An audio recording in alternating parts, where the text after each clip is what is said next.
Hey guys, thanks for coming. Great crowd today.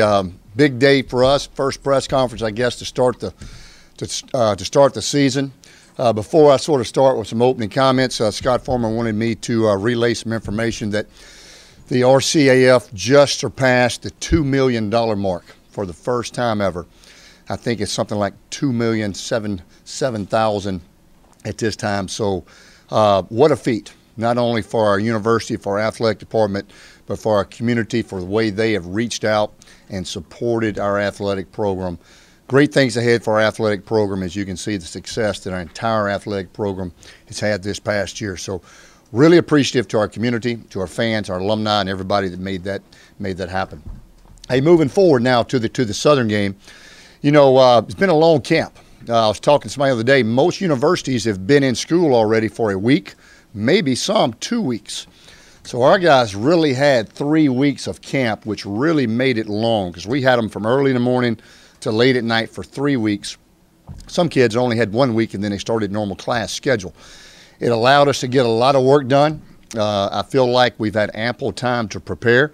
In some ways, this camp has been a little bit different for the fact so many returning starters that the Daniel Quaves of the world, the Alonzo Harrises of the world, the Justin Hamiltons, Christian Ringos that have played in 39 straight college football games.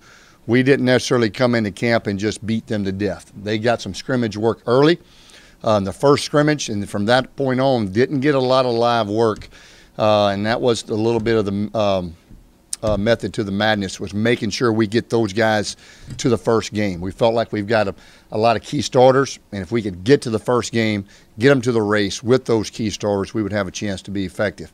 Hoping that we've kept them sharp enough to where they're polished enough to be able to play effectively, but I think that will come quickly because, like I said, it's not like they haven't played in any games before.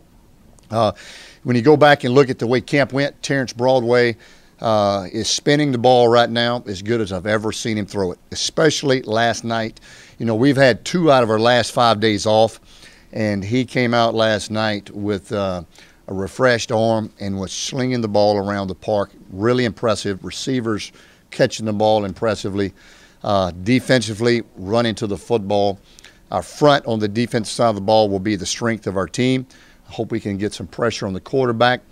On the offensive side of the ball, obviously, our skill guys, along with 4 starters on the offensive line, but our skill guys all are back with lots of game experience, and so excited about that too. And then most of our kicking game is back also. So a lot of the pieces to the puzzle are in place. Now it's up for us as a team and as a staff to put this puzzle together over the next 14 weeks. And so, but excited to get started. SWAC champions coming to town. They had a really good season last year. I think they won their last 9 out of 10 games, or 9 out of 11, I might add. And so they had a really good season last year. They come in with a young quarterback. Little leery to what he's going to do and what they're going to do with him. So that's a little bit of the unknown. But they do have some starters back in some key positions also. And as you know, our guys know their guys. They'll come in here really excited to play. And obviously, when you get a chance to play in front of a crowd like they're going to play in front of, they'll give us their best shot, like we're going to get all year long. So we've got to have another great week of preparation leading up to the game. But I know our kids and coaches are anxious to play and get in front of our fans in newly renovated Cajun Field. So